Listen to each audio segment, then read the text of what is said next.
Okay, now, okay, now after you have done many things in the central nervous system, peripheral nervous system, and also you saw here various parts of the central nervous system like spinal cord. Then we went on to the brain stem. We told you the attachment of the cranial nerves there also. Then in last class we discussed here the cerebellum as well. Now after cerebellum, that means when you have completed the cerebellum, you have completed the entire hindbrain, and because you have completed the brain stem, you have completed the midbrain also. So hindbrain and midbrain are supposed to have been done, along with the attachment of the cranial nerves. Then obviously the spinal cord and the spinal nerves, peripheral nervous system. And in the central nervous system, now the remaining thing is the forebrain. And we told you this largest part of, largest division of your brain is the forebrain, whose major thing is the cerebrum. And you know that the cerebrum is actually like a sphere which has the two halves, cerebral hemispheres, right cerebral hemisphere and the left cerebral hemisphere. And you know that the cerebellum was also identically, it was also an sphere, was having actually two hemispheres also, the right cerebellar hemisphere and the left cerebellar hemisphere. Difference only is that the cerebellar hemisphere controls the same side of the body and controls only or modifies only the voluntary activity, modifies only, it doesn't initiate. And cerebrum is doing every function, including your programming and the orders of your voluntary activity also, everything, but it is controlling the opposite side of the body as far as sensory and motor activity is concerned. If the emotions and other things are concerned, it's not left and right here. Emotions can't be left and right. Emotions can't be the left emotions and right emotions. Though right and the left hemispheres, they are controlling different functions, you see that, as far as your other functions like higher intellectual functions are required. If there is a understanding of a language, then the one cerebral hemisphere will control it, will understand it. मैं जो बोल रहा हूँ ये आप समझ रहे हैं क्योंकि लैंग्वेज आपने सीखी हुई है। ये जो वर्ड मैं बोल रहा हूँ, कह रहा हूँ एनाटॉमी, कह रहा हूँ फिजियोलॉजी, तो समझ रहे हैं आप एनाटॉमी, ये सुन लिया ना लफ्ज़ आपने एनाटॉमी, तो एनाटॉमी आपने सुन लिया, ये लफ्ज़ सुन लिया, समझ लिया। तो जो सुन लिया वो तो हियरिंग है, वो तो जानवर भी सुन लेता है। लेकिन जानवर को अगर आप बोलेंगे ये ब्रेन है, ये इसका मिड ब्रेन है, समझेगा क्या वो आपकी लैंग्वेज ही नहीं समझेगा, क्योंकि उसमें लैंग्वेज समझने की सलाहियत कुदरत ने नहीं दी है, आप में दी है। लेकिन वो कानों से जाएगा तो समझेंगे, कान बंद करके बैठ जाएंगे, मैं कितना भी बोल दूं वो आप नहीं समझेंगे। इसका मकसद है कि प्राइमरी फंक्शन तो सुनना है, मानते हैं, लेकिन फिर जो सुनना है वो समझना भी है। वो जो समझना है वो बात अलग है, उसका सुनने से वास्ता है डायरेक्टली, लेकिन सुनना मतलब ये नहीं है कि सुन लिया तो समझ लिया, नहीं, ऐसा नहीं है। सुनना है वो कान से जाएगा, ब्रेन में हियरिंग एरिया उसको जज करेगी, सुनना आवाज़, लेकिन उसके बाद वो जो सुनना है तो वो शिफ्ट हो जाएगा उस एरिया में जो प्रोसेस करके होगा समझाएगी। तो लैंग्वेज को समझना भी है। तो जो समझने की एरिया है, दो सेरिब्रल हेमिस्फीयर्स हैं, तो उसमें से कोई एक सेरिब्रल हेमिस्फीयर में समझने वाली एरिया होगी। और जब वो रिपीट करके दूसरे को आप सुनाएंगे तो वो जो आप बोलेंगे, तो टंग तो मूव जानवर की भी करती है, लेकिन जो टंग आपकी इस वक्त मूव करेगी उससे वर्ड निकलेंगे, स्पीच बनेगी। और ये स्पीच बनाने वाली जो एरिया होती है वो सेरिब्रम में लेफ्ट या राइट में एक में होगी। ड्राइवर हमेशा एक होता है, ड्राइवर कभी दो नहीं होते। आपने किसी गाड़ी में दो स्टीयरिंग देखे? आज तक कायनात में कोई गाड़ी आपने देखी हो जिसके दो स्टीयरिंग होते हो? कभी नहीं होगा। गाड़ी के अंदर गाड़ी को साफ करना, ये करना, वो करना, वो 50 लोग हो सकते हैं, लेकिन ड्राइवर सिर्फ एक होगा। भले दो बैठे हुए हो अंदर, चलाएगा एक ही। स्टीयरिंग में कभी आपने दो हाथ नहीं देखे होंगे। इसलिए ये जो हायर इंटेलेक्चुअल फंक्शंस होते हैं, ये सेरिब्रम के राइट और लेफ्ट में से किसी एक को ये जिम्मेदारी दे दी जाएगी। अब वो राइट को दी जाए कि लेफ्ट को दी जाए, ये फैसला करेगा कौन?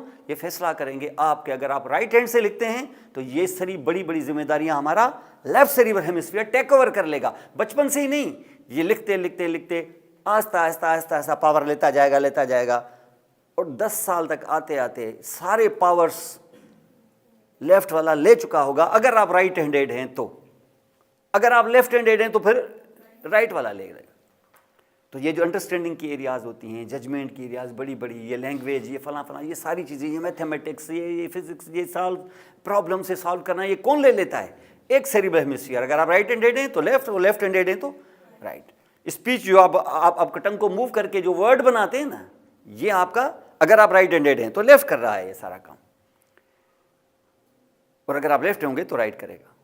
97 to 98% में ऐसा ही होता है। लेकिन कुछ लोगों में, राइट वालों में भी राइट हो सकता है, लेकिन ये 1-2% होते हैं, इनको छोड़ दें आप। ये इसको समझ लें कि रूल यही है। अब मसला यह है कि ये सेरिब्रम सारे काम तो करेगा, लेकिन इस सेरिब्रम के अलावा इस सेरिब्रम में अंदर छुपा हुआ एक छोटा सा हिस्सा भी है, नाम इसका है डायंसेफ्लॉन। वो इस वक्त यहां पर आपको ये नजर आ रहा है, ये देखें आप, ये पूरा सेरिब्रम है। इस सेरिब्रम के अंदर ये जो आप रेड कलर का देख रहे हैं ना छुपा हुआ, ये अंदर, ये डायंसेफ्लॉन है। ये बेसिकली डायंसेफ्लॉन नाम तो एक ही है, जैसे हम बोलते हैं ना, ये पाकिस्तान है, ये यूनाइटेड स्टेट्स है, ये बोलते हैं ना। अंदर जाओ तो पता चलता है कि एक मुल्क के अंदर दरअसल 50 कंट्रीज हैं। ये कंट्रीज हैं अंदर, ये आपको बोलते हैं ना, उनका नाम डाल देते हैं, रियासतें, 50 रियासत, ये 50 मुल्क हैं। और 50 मुल्क मिल के एक बड़ा मुल्क बन गए हैं अब, तो उनका नाम अब बन गया है स्टेट्स। ये जो हम अंदर रह रहे हैं ना हम लोग, ये 5 मुल्क हैं, ये 5, एक मुल्क नहीं है। पाकिस्तान तो 47 के बाद लफ्ज आया है ना, इससे पहले क्या सिंध नहीं था, क्या बलूचिस्तान क्या पंजाब नहीं था, सब थे। तब ये 5 मुल्क थे, ये 4 मुल्क थे। ये जब हम बने थे तब बंगाल मशरक़ी पाकिस्तान भी था, वो 5वां सूबा था, ये मिला के उसको पाकिस्तान कहते थे। अब वो नहीं है तो क्या पाकिस्तान नहीं है? ये है। अब उसमें 4 सूबे हैं। तो यहां पर भी बोल तो दिया हमने कि डायंसेफ्लॉन, तो डायंसेफ्लॉन खुद कोई चीज नहीं है। डायंसेफ्लॉन के अंदर बहुत सारे स्ट्रक्चर्स यूनाइट होके हमने उसका नाम डायंसेफ्लॉन डाला है, वरना डायंसेफ्लॉन कुछ खुद स्ट्रक्चर नहीं है, लेकिन सब मिलके ये स्ट्रक्चर्स क्या हैं? डायंसेफ्लॉन है। इस डायंसेफ्लॉन में अगर आप यहाँ पे देखें तो डायंसेफ्लॉन एक्चुअली क्या है? ये एक्चुअली यूँ समझ लें कि जैसे मैंने आपको बताया था कि एक आपका हैंड है, जैसे तो लाइट चलाना, इसका जैसे ये हैंड है, बजाते खुद तो हम बोलते हैं हैंड, लेकिन उस हैंड के अंदर क्या है? इसके हैंड के अंदर यहाँ 8 कार्पल्स हैं, 5 मेटाकार्पल्स हैं, 14 इसके फेलेंजेस हैं। तो आप अंदाजा लगाएं, 5 और 8 13 और 13 और 14 ये 27 बोन आपस में जुड़ के तब बनता है हमारा हैंड। हैंड कोई अलग सी चीज नहीं है, कोई 27 28वां हैंड ऐसे नहीं है, वो 27 मिलके हैंड है। और ये हैंड एक तरफ से है, समझ लो डायंसेफ्लॉन में भी 27 न सही 4 5 6 बड़े बड़े स्ट्रक्चर्स हैं, 4 5 बड़े बड़े सूबे एक तरफ से। फिर ऐसा ही जब आप ऐसे जाएंगे तो फिर दूसरे तरफ से भी वैसा का वैसा सिमेट्रिकल, क्योंकि हमें पता है लेफ्ट और राइट होते हैं ना, ये सेंटर में होने की वजह से मिला हुआ है। नोज भले एक हो लेकिन नोज भी 2 होते हैं, ठीक है ना, left and right nasal cavities होती हैं। ये एक तरफ क्योंकि सेंटर में है इसलिए मिलके एक बन गया है, हम इसको नोज बोलते हैं, वरना ये नेजल कैविटीज हैं। वो जब हम एनाटॉमी पढ़ते हैं तो हम आप देखेंगे जब हम जाएंगे ना, जब स्पेशल सेंसेस में, तो नोज को आधा पढ़ेंगे क्योंकि सेंटर में आके दोनों मिल जाते हैं। माउथ बीच में आके मिल जाता है, आंखें बीच में आके नहीं मिलती, तो वो 2 होती हैं क्योंकि साइड में हैं। अगर ना ये आंखें भी ऐसे हो जाती तो बड़ी आंख होती यहाँ पर, एक कुदरत ने 2 रखी हैं। हाँ, तो हमेशा जो 2 साइड से चीजें होती हैं दजाल तुम लोगों को। अब ये साइड से जो चीजें होंगी बायलैटरली वो 2 होंगी, लेकिन सेंटर में जो चीज होगी वो एक होगी। बाजू 2 हैं, साइड से हैं, इसलिए कान 2 हैं क्योंकि साइड से हैं। माउथ एक है, एक नहीं है, 2 हाफ हैं, तो 2 हाफ मिलके एक सेंटर में बन जाता है। नोज एक्चुअली 2 होते हैं। नोज शुरू में जब डेवलपमेंट होती है ना, नोज 2 बनते हैं यहाँ पर, एक सुराख, फिर आहिस्ता ऐसा फेस इस तरीके से हो जाता है, ये दोनों मिल जाते हैं तो एक नोज बन जाता है। पढ़ते हम आधा है, आंख हम एक पढ़ते हैं, दूसरी पढ़ते ही नहीं है, आइडेंटिकल एक जैसी। तो ऐसा ही यहाँ पर ये 2 स्ट्रक्चर्स हैं आपस में, क्योंकि सेंटर में हैं इसलिए आपस में मिल जाते हैं। एक हैंड समझ लो, एक डायंसेफ्लॉन के सारे स्ट्रक्चर्स, और ऐसे ही दूसरे तरफ से ये आपस में मिल गए ऐसे। तो ये जो दोनों हाथ मैंने बनाए, इसका ये आउटर सरफेस होगा लेटरल सरफेस, इसका ये होगा मीडियल सरफेस, ये इसका होगा सुपीरियर सरफेस, ये इसका इंफीरियर, ये इसका इंटीरियर, ये इसका पोस्टीरियर सरफेस, ये सारे होंगे। ऐसा यहाँ पर होगा, और जब मैं जोड़ दूंगा ऐसे, तो ये जो मीडियल सरफेसेस होंगे ये आपस में टच नहीं करेंगे ऐसे, ये छुड़े हुए होंगे इससे एक दूसरे से थोड़े से दूर, तो जो गैप क्रिएट हो जाएगी इसका नाम हो जाएगा वेंट्रिकल, थर्ड वेंट्रिकल। और ये थर्ड वेंट्रिकल जो होगा यहां से इस थर्ड वेंट्रिकल के आगे बायलेटरली दो तरफ से दो छोटे से सुराख होंगे, और ये दो छोटे से सुराख इस तरफ भी एक जाएगा और लेफ्ट तरफ भी और राइट तरफ भी एक सुराख जाएगा। तो ये कैविटी में जाएगी। ज़ाहिर है कैविटी में क्या मौजूद है, सेरिब्रोस्पाइनल फ्लूइड, और ये सेरिब्रोस्पाइनल फ्लूइड छोटे से सुराख से यहां से ड्रेन करेगा, या यूं समझ लो कि यहां से गाइड करेगा आपको किस तरफ, सेरिब्रम के बाहर। कौन है, सेरिब्रम। कौन सा सेरिब्रम, उस साइड का सेरिब्रल हेमिस्फीयर, यानी इसका मतलब डायंसेफ्लॉन एक है, बायलेटरल है, एक है, तो इस डायंसेफ्लॉन को छुपा रहा है कौन, सेरिब्रम। सेरिब्रम में दो हेमिस्फीयर्स, माने इस डायंसेफ्लॉन के आधे को छुपा रहा है एक सेरिब्रल हेमिस्फीयर और दूसरे आधे को दूसरा सेरिब्रल हेमिस्फीयर। इसका मकसद है कि जो मैं यहां से सुराख करूंगा ये किस में जाएगा, लेफ्ट सेरिब्रल हेमिस्फीयर में, और हेमिस्फीयर में कि उसकी कैविटी में, तो कैविटी में जाएगी ना, और उसकी कैविटी को कहते हैं वेंट्रिकल। कौन सा वेंट्रिकल, लेटरल वेंट्रिकल, तो लेटरल वेंट्रिकल में जाएगा इधर। तो इसका मकसद है कि मैं यहां से अगर फिंगर पास करूं तो ये दो वेंट्रिकल्स को जोड़ रही है कि नहीं, ये ओपनिंग, इसको बोलते हैं इंटरवेंट्रिकुलर फोरामेन। एक होगा कि दो होंगे, तो दूसरी तरफ से भी जाएगा, कहां, वो दूसरे वाले लेटरल वेंट्रिकल में। क्यों, इधर भी तो है ना एक सेरिब्रल हेमिस्फीयर, उसमें भी तो है ना कैविटी, उसमें भी तो है ना लेटरल वेंट्रिकल, तो एक और फोरामेन होगा। क्या बोलेंगे उसको, इंटरवेंट्रिकुलर फोरामेन। तो इंटरवेंट्रिकुलर फोरामेन होता है कि फोरामेना होते हैं, दो होते हैं, और एक साइंटिस्ट के नाम पर है, उसका नाम है मोनरो। क्या नाम है इसका, तो हम उसको कहते हैं इंटरवेंट्रिकुलर फोरामेना ऑफ मोनरो। तो इसका मकसद ये हुआ कि सीएसएफ बनता किधर है, वेंट्रिकल्स में बनता है। कौन से वेंट्रिकल्स में शुरू में बनेगा, लेटरल वेंट्रिकल्स में। वो लेटरल वेंट्रिकल्स में जो बनेगा क्या उधर ही रुकेगा कि ये इंटरवेंट्रिकुलर फोरामेना में आएगा, किसमें, फिर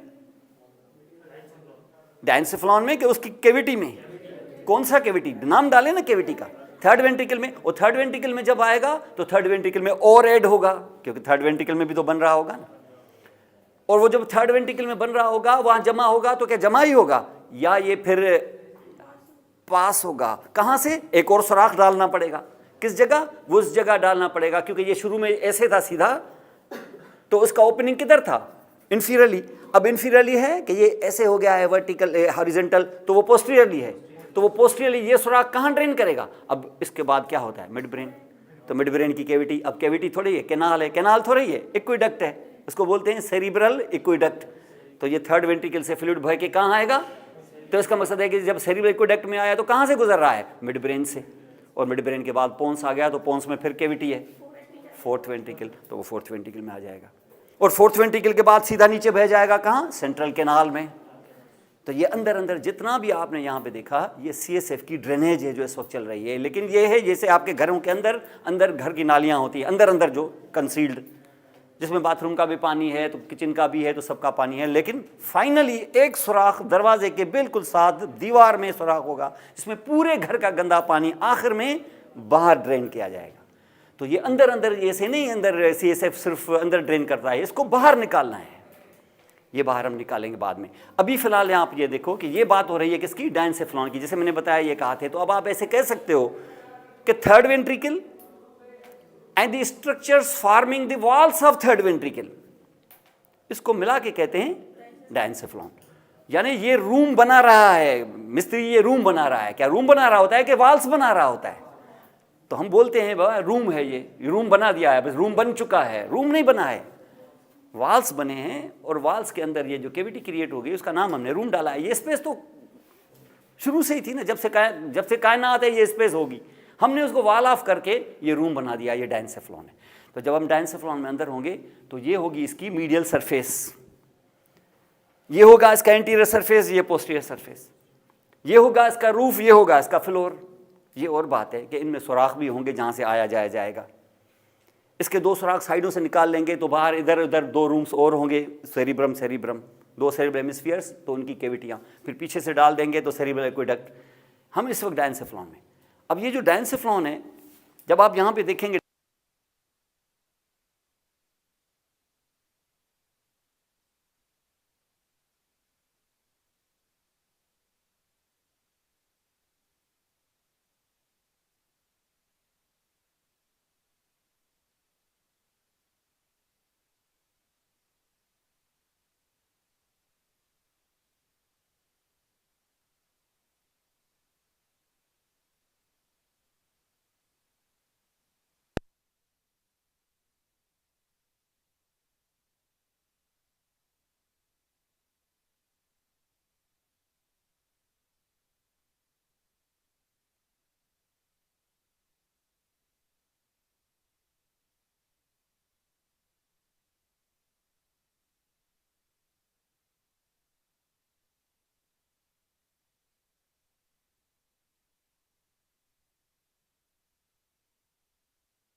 फंसा रहे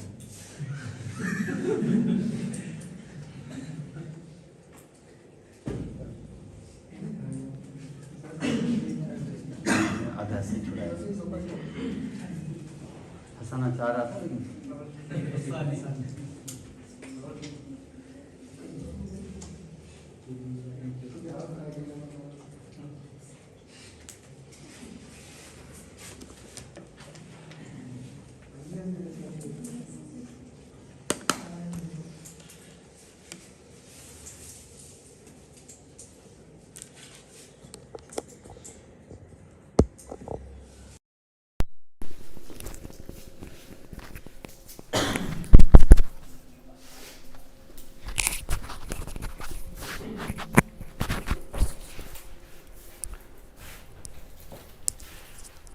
ठीक है जी, समझा यहाँ पर। तो ये दो किस्म के हार्मोन्स यहाँ से, दो हार्मोन एक होगा कि दो होंगे, क्योंकि न्यूक्लियाई दो हैं, तो ये दो हार्मोन्स होंगे। एक हार्मोन का नाम है यहाँ पर ADH, एंटी डायूरेटिक हार्मोन, दूसरे का नाम है ऑक्सीटोसिन। कौन मैन्युफैक्चर कर रहा है? हाइपोथैलेमस। लेकिन सीक्रेट किधर से हो रहे हैं? पोस्टीरियर पिट्यूटरी ग्लैंड से हैं। बाप के खर्च बेटा कर रहा है, इसलिए हम बोलते हैं यार बेटे ने खरीदी है गाड़ी, बोलते ऐसे ही है ना, उसने खरीदी है, घर उसने खरीदा है, पर पीछे पता चलता है कि चेक उसने दिया है।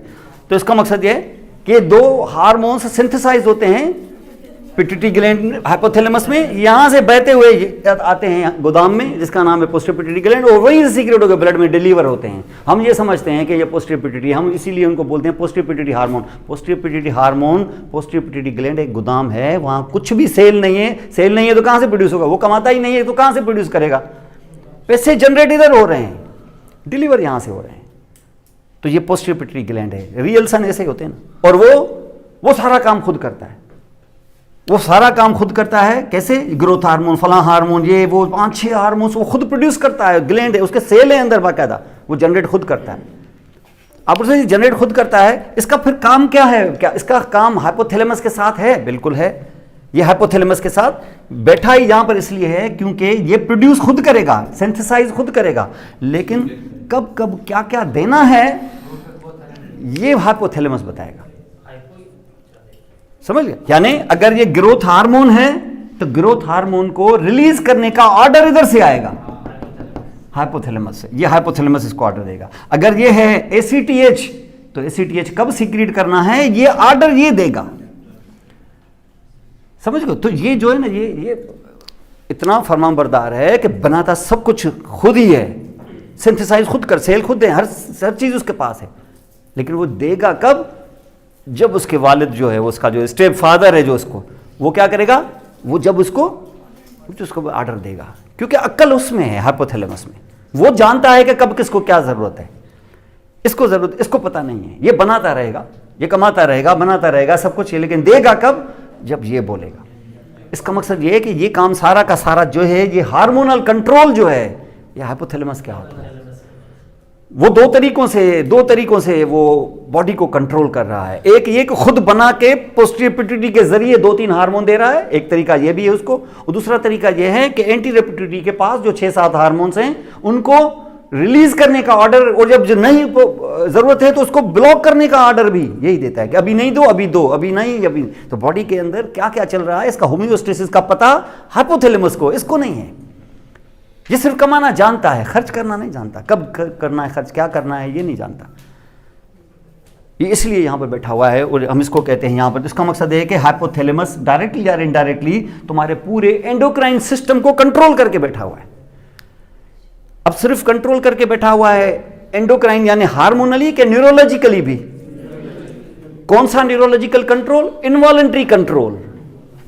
आपका हार्ट जो है, कब उसको ज्यादा बीट करना है, कब उसको कम करना है, ये हार्ट के खुद बस में नहीं है।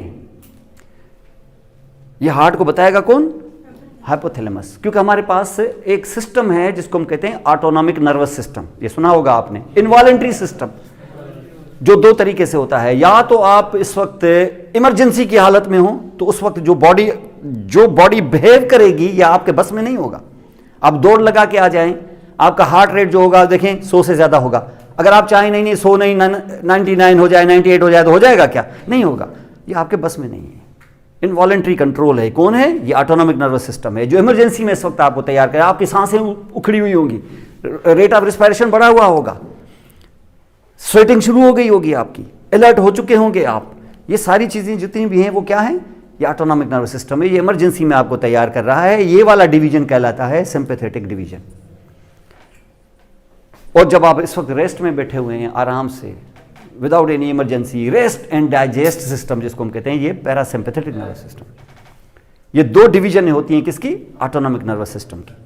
ये ऑटोनॉमिक नर्वस सिस्टम जो आपने यहां पे देखा है ना, ये इस वक्त ये ब्रेन है, ब्रेन के अंदर ये आपका डायंसेफ्लॉन है, इसमें ये आपका हाइपोथैलेमस है, और नीचे ये मिड ब्रेन, ये पोन्स, मेडुला, और ये हमारा स्पाइनल कॉर्ड। तो ये जो ऑटोनॉमिक नर्वस सिस्टम है उसका एक डिवीजन है सिंपैथेटिक डिवीजन। वो मौजूद जो स्टार्ट होता है कहां से? स्पाइनल कॉर्ड से, पूरे से नहीं, T1 से लेके L2 तक, 14 डिवीजन्स तक, 14 सेगमेंट्स तक, 12 थोरेसिक और 2 लंबर। वैसे तो 31 सेगमेंट्स होती हैं, लेकिन इसके जो बिगिनिंग है कहां से है? इससे। ये कौन सा सिस्टम दिखाया? Sympathetic system. फिर क्या सिर्फ ये है कि पैरा भी है? तो पैरासिम्पैथेटिक नर्वस सिस्टम भी है। तो पैरासिम्पैथेटिक नर्वस सिस्टम भी है, और पैरासिम्पैथेटिक नर्वस सिस्टम फिर थोड़ा सा इधर है सैक्रल रीजन में, S2, 3, 4, और थोड़ा सा बाकी बचा हुआ जो है वो ब्रेन स्टेम में है। मिड ब्रेन में छोटा सा हिस्सा, फिर पोन्स में छोटा सा, फिर मेडुला ऑब्लोंगेटा में भी। तो ये जो रेड मैंने दिखाया ना, ये पैरासिम्पैथेटिक है, और जो ब्लैक दिखा रहा हूं ये सिंपैथेटिक है। आप बोले सिंपैथेटिक अगर यहां से शुरू हुआ, पैरा यहां से शुरू हुआ, ये सिंपैथेटिक यहां से शुरू हुआ, ये दोनों पैरा यहां से शुरू हुए, और ये सिंपैथेटिक यहां से शुरू हुआ, तो फिर ये तो ब्रेन स्टेम और स्पाइनल कॉर्ड ये सिंपैथेटिक और पैरासिम्पैथेटिक को कंट्रोल कर रहे हैं। हाइपोथैलेमस का तो कोई इसमें रोल ही नहीं है, इनको कंट्रोल कर रहा है हाइपोथैलेमस। यानी इसका मकसद यह है कि हाइपोथैलेमस ये खुद नहीं करेंगे जब तक ये नहीं बोलेगा इनको। माने इसका मकसद है कि हाइपोथैलेमस क्या न्यूरोलॉजिकल कंट्रोल अपने हाथ में लेके बैठा हुआ है कि हार्मोनल कंट्रोल भी? ये दोनों के दोनों क्या हैं? ये इनवॉलेंट्री कंट्रोल है।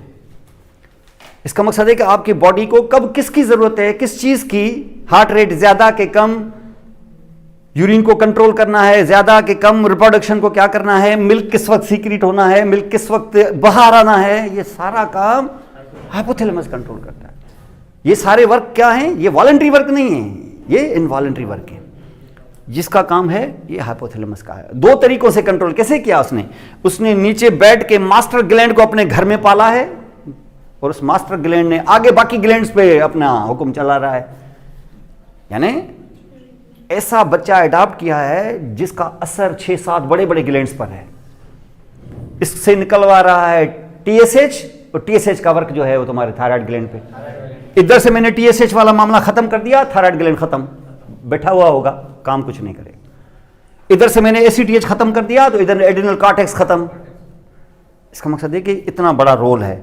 और ऐसा ही प्रोलैक्टिन, जहां प्रोलैक्टिन खत्म कर दिया, milk secretion from the breast will stop. FSH LH खत्म कर दिया, रिप्रोडक्शन का कोई सिस्टम ही नहीं चलेगा, ओव्यूलेशन ही नहीं, मेंस्ट्रुअल साइकिल ही खत्म। ग्रोथ हार्मोन खत्म कर दिया तो ये कौन से 6 फुट, कौन से 1.5 फुट का आदमी, इतना छोटा, जिसको हम यहां पे कहेंगे डार्फिज्म। आप अंदाजा लगाएं, इतने बड़े बड़े हार्मोन्स जिसका इतना इफेक्ट है आपके बॉडी पर, वो कंट्रोल में है किसके? असल जो है यहां से ऑर्डर आ रहे हैं, सामने ये पूरी कैबिनेट बैठी हुई है, चीफ मिनिस्टर फला, मिनिस्टर फला, लेकिन ऑर्डर ऊपर से आ रहे हैं। तो असल यहां है, ये है ताकत का जो सर चश्मा है, ये है, बन सब कुछ यहां से रहा है। उनका ये काम जाहिर है नहीं करता। उसमें ये भी मसला हो सकता है, कुछ और मसले भी हो सकते हैं, लेकिन एक मसला ये भी है। ये काम करता है, ये नहीं बोलता। हमें पता लगाना होगा मसला है किधर, ऊपर है कि नीचे है, या यहां से सीक्रेट हो रहा है, आगे से काम नहीं हो रहा, ये तो पता लगाना एंडोक्रिनोलॉजिस्ट का काम है, फिर उसी हिसाब से इलाज करेगा। अंडरस्टैंड? तो ये जनरली इसी तरीके से, इसका मकसद है कि हाइपोथैलेमस का इतना बड़ा रोल है हमारे। वो कहते हैं कि कोई ऐसा विसरल फंक्शन, विसरल जो आपके कंट्रोल में नहीं है, कोई ऐसा विसरल फंक्शन नहीं है जो हाइपोथैलेमस के कंट्रोल में ना। अब सिर्फ हाइपोथैलेमस का ये कंट्रोल नहीं है, और भी बहुत सारे हैं, जैसे टेम्परेचर रेगुलेशन, यानी हाइपोथैलेमस एक और भी काम करके देगा, क्या? Temperature regulation. जब आपके जिस्म की में गर्मी बढ़ जाएगी तो एकदम से वो क्या करेगा, वेसल्स को डायलेट करवा देगा ताकि हीट बाहर डिसिपेट हो जाए, बाहर स्प्रेड हो जाए। आपको पसीना ज्यादा आए ताकि पानी के जरिए हीट बाहर निकले। आपने देखा है कि जब आप एक्सरसाइज करते हैं हीट जनरेट होती है तो पसीने भी आते हैं। समझ गए? ये सारी चीजें क्यों? ताकि आपकी हीट आपकी कम हो जाए। तो जब आप दौड़ कर लगा के आ जाते हैं, हीट ज्यादा जनरेट होती है, लेकिन थर्मामीटर रखो तो टेम्परेचर वही 98.6, इतना स्ट्रिक्ट कंट्रोल होता है आपकी बॉडी पर उसका। ऐसे नहीं होता है कि दौड़ लगा के आ जाएं, वापस आ जाएं तो बुखार आपको होना तो चाहिए। वैसे गाड़ी गर्म हो जाती है, रेडिएटर गर्म हो जाता है, गाड़ी गर्म हो जाती है, आप भी गर्म हो जाएं तो टेम्परेचर क्यों नहीं बढ़ जाता आपका? जो इतना गर्म हो रहे हैं आप, इधर थर्मामीटर रखा 98.6, कोई भी बढ़ने नहीं देगा, भले आप 6 किलोमीटर दौड़ लगा के आ जाओ। ये रेगुलेशन कौन कर रहा है? हाइपोथैलेमस। यही नहीं, उसके अलावा हाइपोथैलेमस रेगुलेशन यही नहीं, इसके अंदर मौजूद है आपका थर्स्ट सेंटर भी। आपको जो प्यास लगती है ना, ये प्यास लगने की जो फीलिंग होती है, उसके लिए तैयार भी आपको हाइपोथैलेमस करता है। आप देखिए, जब आपको प्यास लगती है, आपका गला खुश्क, सिर्फ गला खुश्क हो जाता है कि प्यास में पानी की ख्वाहिश भी पैदा होती है। तो ये जो डिज़ायर होती है ना आपको, आप देखें जब आपको प्यास लगती है तो सिर्फ आपको बोलते हैं कि हाँ मुझे प्यास लगी, या आपके अंदर एक बेचैनी पैदा होती है, आप कहते हैं जल्दी दौड़ूंगा और 1-2 गिलास पी लूँ पानी के। ये जो अर्ज होती है क्यों होती है? क्योंकि बॉडी के अंदर वाटर की क्वांटिटी कम हो रही है। अगर आपको ना पता चले ना, क्वांटिटी कम हो जाए और थर्स्ट आपको हो ही ना, तो क्या पानी की तरफ दौड़ेंगे क्या?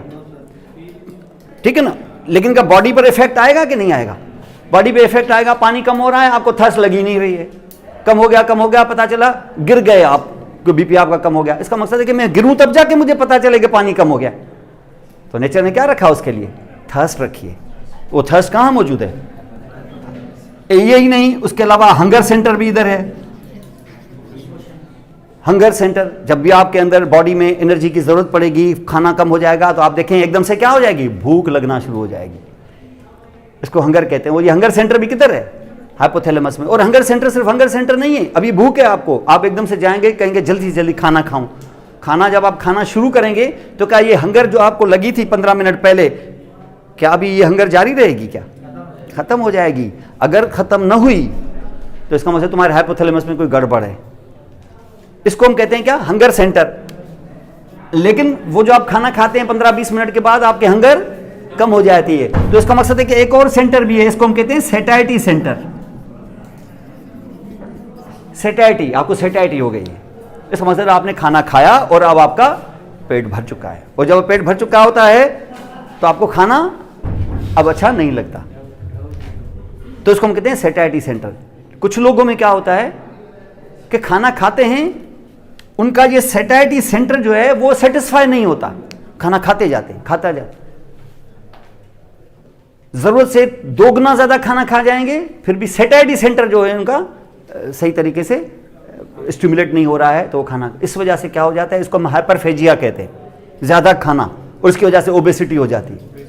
एनिमल्स में सेटाइटी सेंटर को डिप्रेस करके देखा गया कि एनिमल खाता ही चला जा रहा है, वो खाते खाते वो मोटे हो जाते हैं, मोटे होते होते होते हुए मर जाते हैं। तो नेचर ने क्या रखा है? एक हद तक खाना रखा है कि खाना खाओ, खाना खाने का आप देखें भूख लगती है तो आप खाना खाना शुरू करते हैं, एक हद तक आके फिर आप हाथ खींच लेते हैं। वही खाना जिसके पास आप बहुत जल्दी जल्दी आ गए थे, खाना शुरू किया, 15-20 मिनट में बाद देखें वो खाना आपको अच्छा ही नहीं लगता।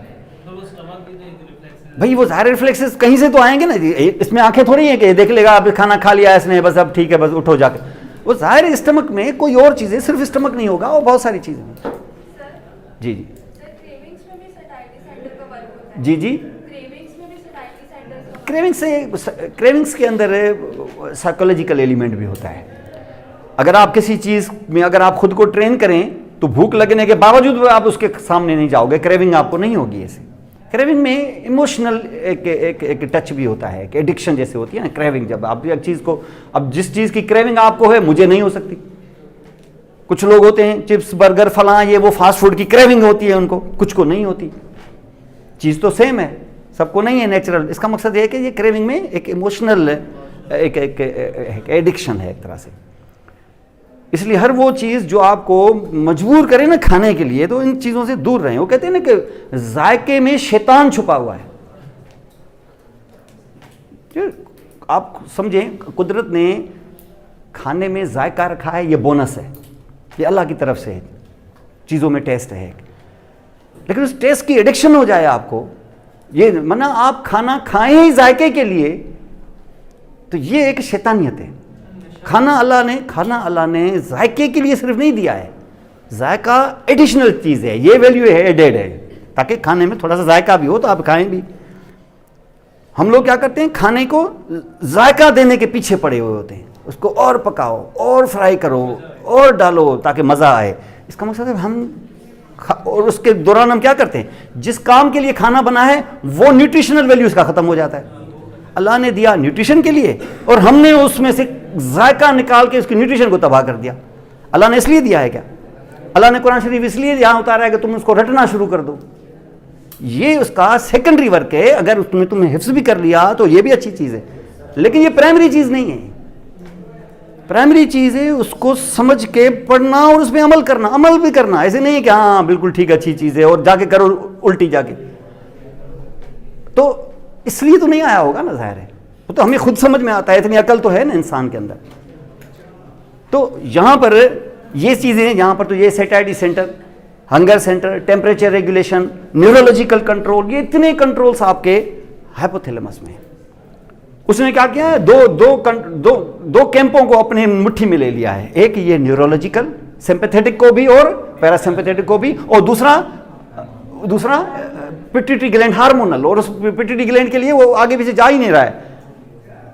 एक ऐसा बंदा उसने अडॉप्ट कर लिया है जो बाकी 5-6 ग्लैंड्स पर इफेक्ट करता है, ओवरीज पर, तो टेस्टिस पर, तो एडिनल कार्टेक्स पर, थायराइड पे, पैरा पे नहीं, सब पे भी नहीं। लेकिन यह है कि ऐसा नहीं लिया है कि वो सारी दुनिया पे कंट्रोल कर लेगा। ऐसे नहीं, कोई इलॉन मस्क नहीं है कि हर चीज़ को जैसे कर लेगा। लेकिन बहरहाल फिर भी पिट्यूटरी ग्लैंड ऐसा ग्लैंड है जिसने बहुत सारी चीज़ों को, भैया कटवाने पड़ते हैं। वो क्या करेगा फिर? मुझे इफेक्ट करना था फलां पे, इस चीज़ पे, वो चीज़ ही मैंने डिमोलिश कर दी, तो मैं क्या करूँगा? बैठ रहूँगा चुप करके। हार्मोन करे, चलो हो भी तो करेगा क्या? ज़ाहिर हार्मोन तब प्रोड्यूस होगा जब यहाँ ज़रूरत पड़ेगी कि भाई हार्मोन ज़रूरत पड़ेगी कि ये ग्लैंड कम बना रहा है, तुम दो TSH। ऐसे ही होता है ना। तो जब ये हार्मोन ही मैंने निकाल लिया तो क्या, जब मैंने ग्लैंड ही निकाल लिया तो क्या थायरॉक्सिन प्रोड्यूस होगा? नहीं होगा। इसको नहीं पता कि थायराइड हार्मोन, थायराइड ग्लैंड को डॉक्टर ने निकाल लिया है कि नहीं निकाल लिया। इसको आंखें थोड़ी हैं, इसको जरूरत का पता चलेगा। क्यों नहीं चलेगा? क्योंकि थायरॉक्सिन है ही नहीं। इसको पता चलेगा कि नीचे से थायरॉक्सिन है ही नहीं। ये क्या करेगा? TSH देगा, रिलीज तो करेगा ना, कैसे नहीं करेगा? है ही नहीं, तो ये रिलीज करेगा, लेकिन थायरॉक्सिन बढ़ेगी नहीं। क्यों नहीं बढ़ेगी? क्योंकि ग्लैंड ही डॉक्टर ने निकाल लिया है। तो ग्लैंड डॉक्टर जब भी निकालते हैं बाहर से थायरॉक्सिन की टेबलेट, सारी जिंदगी के लिए उस पेशेंट को लेनी पड़ती है। ये समझ रहे हैं आप? जब थायरॉक्सिन के बगैर कोई नहीं रह सकता। Thyroxine is very very important hormone. लेकिन तुमने जो बीमारी की वजह से थायराइड ग्लैंड रिमूव कर दिया है, तो तुम्हारी थायरॉक्सिन की जो रिक्वायरमेंट है वो खत्म तो नहीं ना हुई। फिर कहां से पूरी करोगे? बाहर से देंगे। तो बाहर से आप छोटी सी टेबलेट आती है, एक डब्बी आती है, वो सारी जिंदगी रखेंगे अपने साथ, हर महीने लेंगे आप। तो डेली आपको 2-1 टेबलेट्स आपको लेनी पड़ेंगी। किसकी? थायरॉक्सिन की। और जब आप थायरॉक्सिन लेंगे तो ब्लड में जब थायरॉक्सिन बढ़ेगा, इसको पता चलेगा कि थायरॉक्सिन की अच्छी खासी लेवल है, मतलब ये थायराइड ग्लैंड होगा तभी तो है ना थायरॉक्सिन की लेवल, तो इसको धोखा दे देंगे कि भाई थायरॉक्सिन है, तुम चुप करके बैठ जाओ। समझ गए? लेकिन जब थायरॉक्सिन तुम नहीं लोगे, 2 दिन डोज ही नहीं लिया है, थायरॉक्सिन कम है, तो इसको पता चलेगा कि थायरॉक्सिन है नहीं, माने कौन नहीं दे रहा है, ये समझेगा कि ग्लैंड नहीं दे रहा है। तो ये क्या निकालेगा? टीएसएच निकालेगा कि ग्लैंड को बोलूं कि थायरॉक्सिन निकालो, ये तो देगा टीएसएच, लेकिन ग्लैंड ही नहीं है, तो इसका मकसद ये है कि वो ज़ाया हो जाएगा, तुम्हारा थायरॉक्सिन कम हो जाएगा, और थायरॉक्सिन जब कम हो जाएगा तो तुम्हारे ऊपर सिम्टम्स ज़ाहिर होना शुरू हो जाएंगे। तब याद आएगा, अरे यार मैंने 2 दिन से तो टेबलेट ही नहीं लिए, फिर जाके तुम्हें टेबलेट फिर दोबारा शुरू करनी पड़ेगी। ये जो सांस की तरह है, समझ कि आपको लेनी है हर हाल में, फॉर लाइफ आपको वो जारी रखनी। तो ये है क्या? ये है पिट्यूटरी ग्लैंड और थायराइड, पिट्यूटरी ग्लैंड और पिट्यूटरी ग्लैंड और हाइपोथैलेमस का नेक्सस, जिसमें मैंने बताया कि ये सिर्फ न्यूरोलॉजिकल और हार्मोनली नहीं और बहुत सारे काम कर रहा है। और उसके बाद ये है दूसरा जिसको हम कहते हैं थैलेमस। जैसे ये देखा ना तुमने पिट्यूटरी ग्लैंड, वैसे इसके पीछे बैक साइड से एक छोटा सा और भी ग्लैंड है जो लटक रहा है ऐसे। वेरी गुड, इसको कहते हैं पाइनियल ग्लैंड। ये भी आपको एक हार्मोन प्रोड्यूस करके दे रहा है। इस हार्मोन का नाम है मेलाटोनिन, मेलानिन नहीं, मेलाटोनिन। इसको मेलाटोनिन कहते हैं, जो हमारे स्लीप को कंट्रोल कर। आजकल आप देखें मेलाटोनिन के कैप्सूल भी मिलते हैं, टैबलेट्स भी मिलते हैं, मेलाटोनिन के पफ मिल रहे हैं बाकायदा। आप इस तरीके से जाके सो जाएं और 2 पफ ऐसे लगा लें, तकरीबन समझ नेचुरल तरीका यह है नींद करने का। ये नहीं कि ट्रंकुलाइजर ले लें, नींद की दवाई ले लें या फलां करें, नहीं, इससे अच्छा तरीका नेचुरली ये है। धोखा दे दो बॉडी को कि मेलाटोनिन आ गया है, रात हो गई है, सो जाओ। आर्टिफिशियली है, जाहिर है, ये तभी देंगे ना, जाहिर है, जब आपको नेचुरली स्लीप आपकी। और ये मेलाटोनिन कब सीक्रेट होता है? ये मेलाटोनिन तब सीक्रेट होता है जब डार्कनेस हो जाती है, या डार्कनेस ना भी हो, व्हाइट लाइट जब कम हो जाती है तो मेलाटोनिन सीक्रेट होता है। इसका मकसद है कि इसका वास्ता आइज के साथ है। इसलिए कहते हैं कि जब आप सोने के लिए जाओ तो लाइट्स कम से कम, व्हाइट लाइट्स जो है ना वो आप अपनी ऑफ कर दो, डिम कर दो, डिम लाइट ले लो, येलो लाइट थोड़ी सी चले भी, ऐसे नहीं कि एलसीडी खोल लो, आगे भी अपने मोबाइल को खोल लो तो व्हाइट लाइट आएगी ब्रेन में, जैसे व्हाइट लाइट पहुंचेगी वो समझेगा दिन हो गया है। भाई नींद थकावट की वजह से आ सकती है, लेकिन यह है कि अगर आप व्हाइट आप खोलेंगे ना अगर, तो नींद आपकी डिस्टर्ब होगी, फिर नींद आपकी डिस्टर्ब होगी। तो जब आपकी नींद डिस्टर्ब होगी तो इसका मकसद है नींद क्यों डिस्टर्ब होगी? क्योंकि मेलाटोनिन आपको नींद दिला।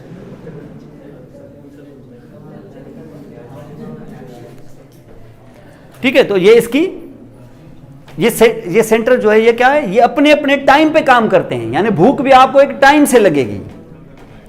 इसमें इसलिए कहते हैं, इसको कहते हैं बायोलॉजिकल क्लॉक। आपके हाइपोथैलेमस के अंदर, बेटा बात नहीं करो, क्या मसला है? तो इसके अंदर क्या है? एक बायोलॉजिकल क्लॉक लगा हुआ है। अगर आप खाना अपने टाइम पे खाएंगे ना अगर डेली, तो 1-2 हफ्ते बाद आपको ठीक उसी टाइम पर भूख लगेगी, प्रोवाइडेड के आप थोड़ी थोड़ी देर बाद खाएं ना, पेट भरा हुआ ना हो, लेकिन आप नेचुरली अगर खाएंगे ना एक टाइम पे तो आपको उसी टाइम पर भूख लगेगी। अगर आप अपनी नींद का टाइम फिक्स कर देना कि यार मुझे 9 बजे बस बेड में जाना है, तो आप देखेंगे आप 1-2 हफ्ते बाद आपकी नींद का टाइम सेट हो जाएगा। और 9 बजे आप देखेंगे, 9 बजे जैसे होगा ना, आप लोग आते हैं ना, जैसे कनाडा से आते हैं, वहाँ पे कनाडा में अब इस वक्त फॉर एग्जांपल रात है, ये 8-10-15 दिन उनको लग जाते हैं टाइम जोन की वजह से। सुबह के टाइम पर वो यहाँ पर उनको नींद के गलबे आना शुरू हो जाते हैं, क्योंकि बॉडी के अंदर इतने घंटे बने हुए हैं यहाँ। तो वो सुबह के टाइम पर, क्योंकि वहाँ रात थी, क्योंकि वहाँ रहते थे और कल ही यहाँ आए हैं, तो उनको सुबह के टाइम पर यहाँ भी नींद आना शुरू हो जाती है। बच्चे तो सो ही जाते हैं सुबह को, रात को जागे हुए होते हैं, क्योंकि उस वक्त वहाँ सुबह थी। तो जब तक वो ब्रेन जो है, जब तक बायोलॉजिकल क्लॉक रीसेट ना हो जाए, और रीसेटिंग जो है हो जाती है तकरीबन 2 हफ्ते 2.5 हफ्ते में।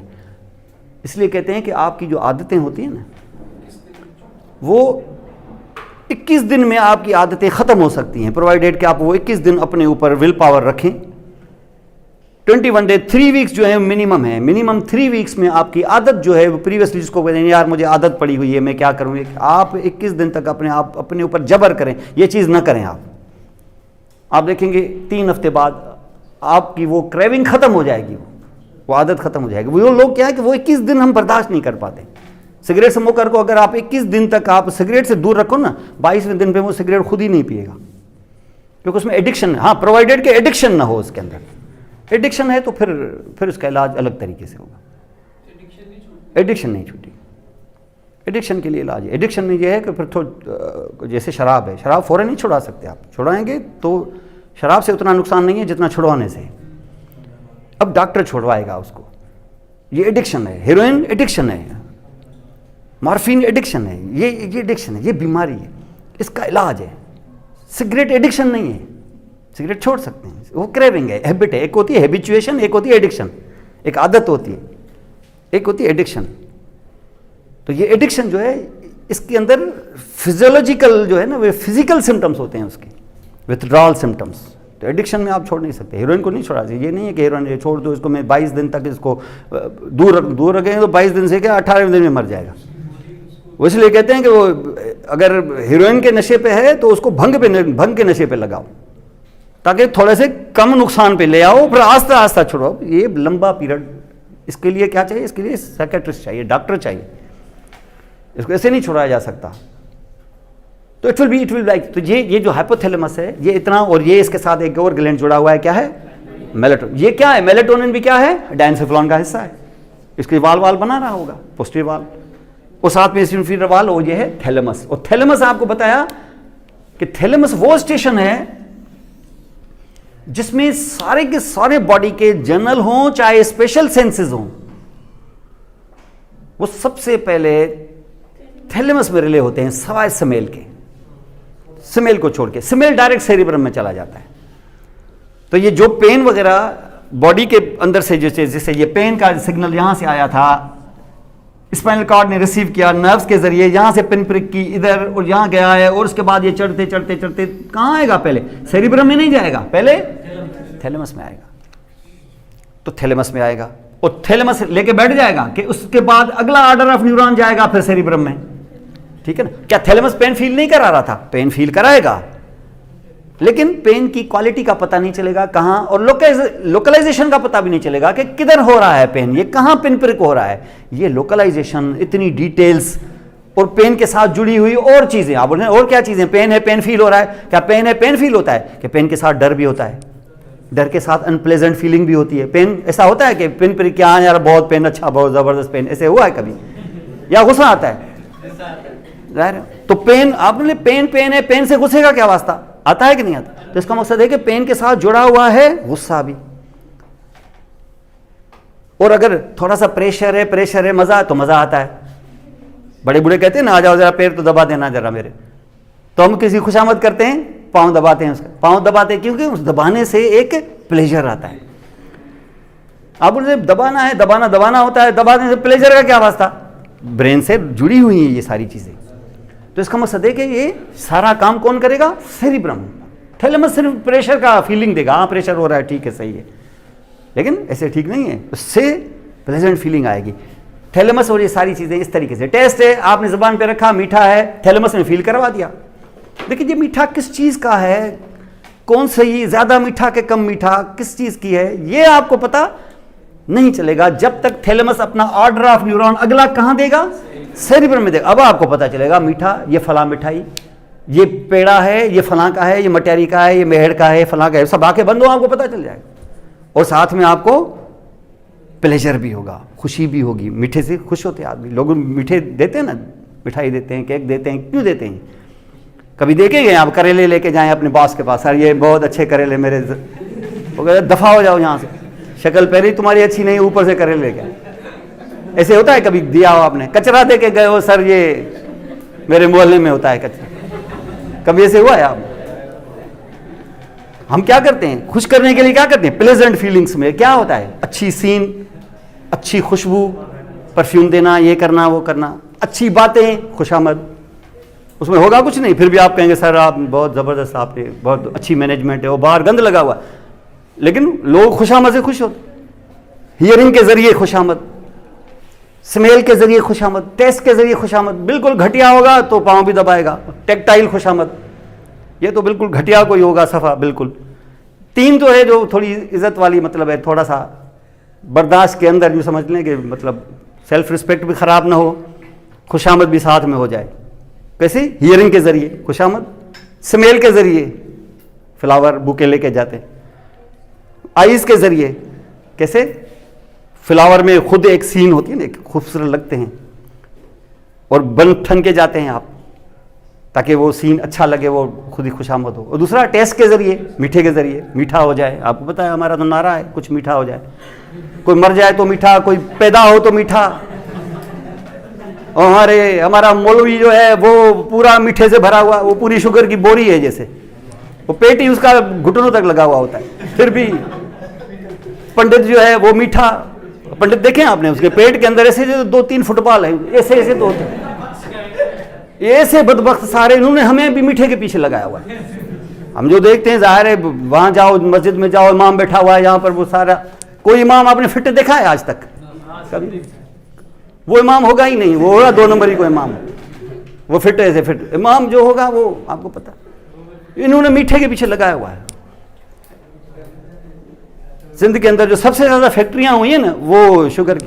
और मुझे किसी ने बताया शुगर, और अभी रमज़ान आ ही नहीं रहा है, अभी 15-20 रुपए शुगर जो है ना वो पर केजी इंक्रीज हो गई। उनको पता है ना, ये लोग मीठे के बगैर रह नहीं सकते, खुद कम खाएंगे, दूसरों को खिलाएंगे ज़्यादा मीठा, इसलिए शुगर। वो कहते हैं कि शुगर मिलें जो हैं वो 2 तरबिला डैम के बराबर पानी लेती हैं। शुगर मिले नहीं गन्ना, इससे अंदाज़ा लगा सकते हैं। हमारी प्रायोरिटीज़ देखिए ना। वो फिर बोलते हैं यार हम पता नहीं तरक्की क्यों नहीं कर रहे हैं, क्यों नहीं कर रहे हैं, आंखें नहीं है तुम लोगों, देख नहीं रहे हो, क्यों नहीं कर रहे हो? रोकेंगे नहीं उसको। वो पानी नहीं है, पता नहीं पानी क्यों नहीं है। भाई पानी तुम सारा गन्ने को पिला देते हो, वो चावल के लिए पानी, फसलें पता नहीं क्यों नहीं हो रही हैं। सूख जो रहा है, वो जो पानी है वो भी हमें गन्ने को पिला दिया है पीने के लिए। खुद हमें पीने के लिए पानी नहीं है, लेकिन चीनी बहुत है